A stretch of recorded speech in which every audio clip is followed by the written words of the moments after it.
Hi friends, இன்றைக்கி நம்ம கிச்சனில் ஆந்திரா மாங்காய் பருப்பு தான் செய்ய போகிறோம்.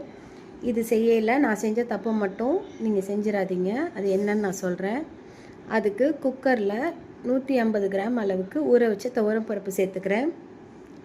3 பச்சை மிளகா, 1 வெங்காயம் ரஃப்பாக கட் பண்ணி சேர்த்துருக்கேன்.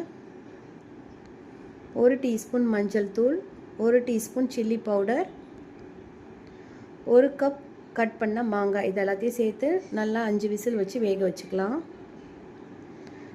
மாங்காவை காணும், பருப்பு மட்டும் வேகாமல் அப்படியே இருக்குது. இதுதான் நான் செஞ்ச தப்பு. ஃபஸ்ட்டு நம்ம பருப்பை வேக வச்சுட்டு அப்புறம் மாங்காய் சேர்த்து 2 விசில் வேக வச்சா கரெக்டாக இருக்கும்.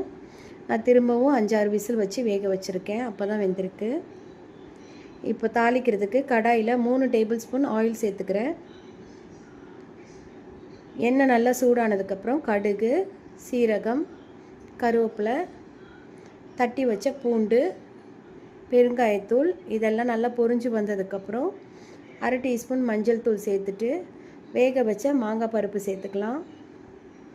தேவையான அளவுக்கு உப்பு சேர்த்து 2 நிமிஷம் சிம்லேயே கொதிக்க வைக்கணும். இப்போ உப்பெல்லாம் நல்லா செக் பண்ணிக்கலாம். நம்மளோட மாங்காய் பருப்பு ரெடி ஆயிடுச்சு. நெய் போட்டு சாப்பிட்டா செம்ம டேஸ்ட்டாக இருக்கும். கண்டிப்பாக ட்ரை பண்ணி பாருங்கள். இப்போ ஆந்திரா மாங்காய் பருப்பு சாப்பிட்டு என்ஜாய் பண்ணலாம்.